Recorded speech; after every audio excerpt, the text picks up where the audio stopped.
बिस्मिल्लाहिर्रहमानिर्रहीम। नाज़रीन व सामीन अस्सलाम वालेकुम। नाज़रीन, पिछली वीडियो में मैंने मेल इनफर्टिलिटी यानी कि मर्दाना बांझपन की अलामात के बारे में बताया था।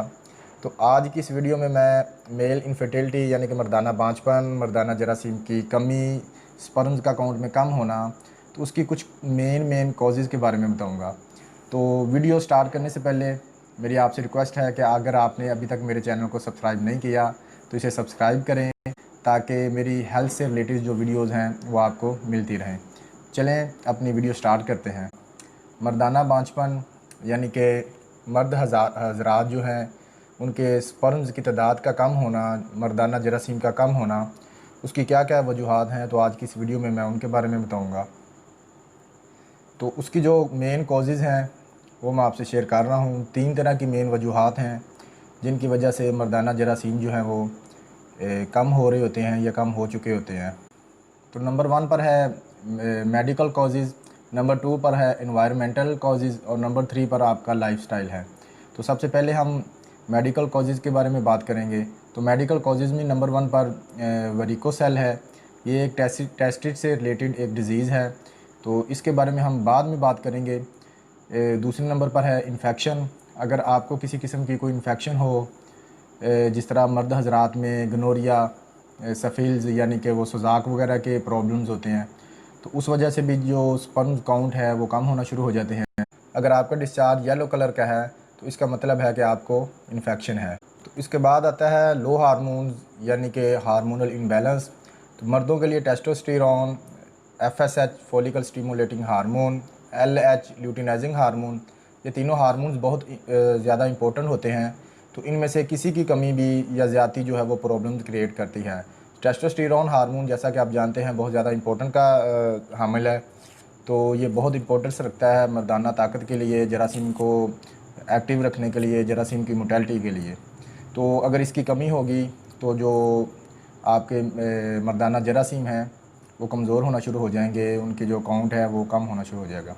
तो इसके बाद नंबर आता है मेडिकेशन का, यानी कि आप कौन सी दवाइयाँ खा रहे हैं, किस किस्म की दवाइयाँ ले रहे हैं। ब्लड प्रेशर की कुछ ऐसी दवाइयाँ, डायबिटीज़, शुगर की कुछ ऐसी दवाइयाँ हैं जिनकी वजह से स्पर्म काउंट कम होना शुरू हो जाता है। तो इसके साथ साथ कीमोथेरापी के बाद कुछ ऐसी दवाइयाँ दी जाती हैं जिनकी वजह से स्पर्म काउंट जो है वो कम होना शुरू हो जाता है। इसके अलावा और भी मेडिकल कॉजेज़ हैं, तो ये सिर्फ जो कॉमन थी वो मैंने आपसे शेयर की हैं। तो इसके बाद है इन्वायरमेंटल कॉजेज़। तो इन्वायरमेंटल कॉजेज़ में आपके ऑक्यूपेशन नंबर 1 पे है, यानी कि आपका पेशा जो है वो क्या है, ये भी एक इम्पोर्टेंट रोल अदा करता है। तो कुछ लोग फैक्ट्री और इंडस्ट्री में काम करते हैं। फैक्ट्री और इंडस्ट्रियों में बहुत सारे ऐसे केमिकल्स यूज़ होते हैं जिनकी वजह से आपके स्पर्म काउंट कम होना शुरू हो जाते हैं।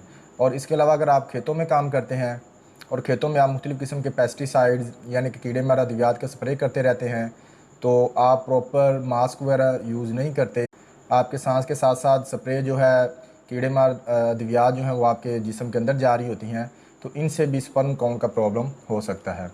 इसके अलावा कुछ लोग जो है वो लैपटॉप पर काम करते हैं और लैपटॉप्स को अपनी गोद पर रख कर यूज़ करते हैं, तो इसकी वजह से मुख्तलिफ़ रेडिएशन जो लैपटॉप से निकलती हैं वो भी आपके स्पर्म काउंट को डिक्रीज़ कर सकती हैं। तो इसके बाद है लाइफस्टाइल, यानी कि आप ज़िंदगी कैसे गुजार रहे हैं, आपकी डाइट किस तरह की है, आप किस तरह के कामकाज में मसरूफ़ रहते हैं, आप स्मोकिंग करते हैं या खाना पीना आपका किस तरह का है। तो ये भी एक इम्पोर्टेंट रोल प्ले करता है स्पर्म्स की एक्टिविटी पर, उसकी मोटेलिटी पर और उसके नंबर्स पर।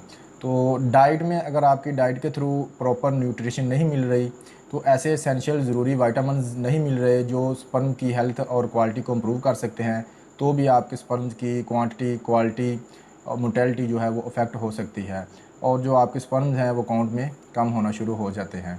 इसके बाद स्मोकिंग है। अगर आपको मेल इनफर्टिलिटी का मसला है तो आपको चाहिए कि आप स्मोकिंग फ़ौरन छोड़ दें।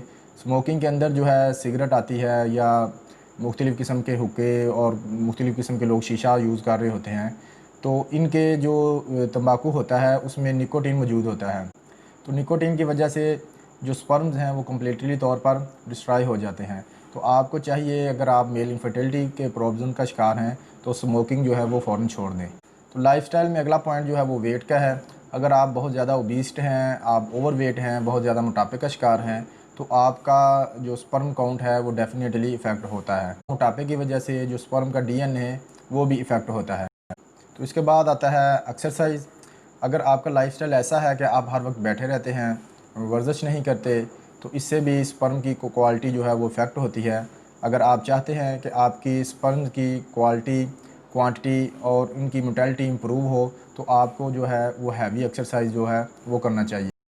तो इसके बाद जो लास्ट पॉइंट है स्ट्रेस या और स्लीप का पूरा ना होना, नींद की कमी होना।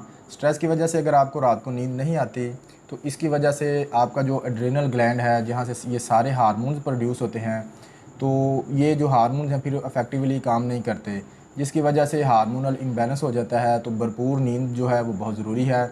आप अपनी रात को नींद ज़रूर पूरी किया करें, अपना स्ट्रेस लेवल कम रखें, आप खुश रहा करें। तो खुश रहने से जो आपका स्ट्रेस है वो कम होगा, और स्ट्रेस कम होने की वजह से आपका एड्रीनल ग्लैंड जो है वो प्रॉपर सही तरीके से काम करेगा, और एड्रीनल ग्लैंड के काम करने से आपके हार्मोन जो हैं वो इम्बैलेंस नहीं होंगे, आपका टेस्टोस्टेरोन लेवल जो है वो भरपूर होगा।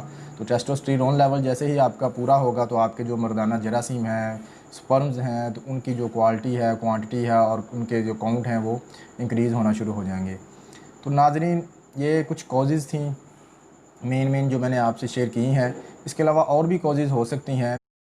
नाज़रीन, आप में से जो भी मेल इनफर्टिलिटी का शिकार हैं, जिनके जरासीम कम हैं, स्पर्म काउंट में कम है, तो उनको चाहिए कि अपने इलाज के साथ साथ ये जो मैंने कॉजेज़ शेयर की हैं इन पर भी गौर फरमाएं। ये थी आज की वीडियो, उम्मीद है आपको अच्छी लगी होगी। मैं अपनी अगली वीडियो में मेल इनफर्टिलिटी यानी कि मर्दाना बांझपन, मर्दाना जरासीम की कमी, स्पर्म्स का काउंट में कम होना, उसके लिए कुछ मेडिकेशंस और कुछ ग़िज़ाओं के इस्तेमाल के बारे में बताऊंगा, जिससे जो मेल इनफर्टिलिटी के पेशेंट्स हैं उनको काफ़ी फ़ायदा होगा। तो आप अगली वीडियो लाजमी देखिएगा। अब आपसे मुलाकात होगी अगली वीडियो में, तब तक के लिए अल्लाह हाफ़िज़।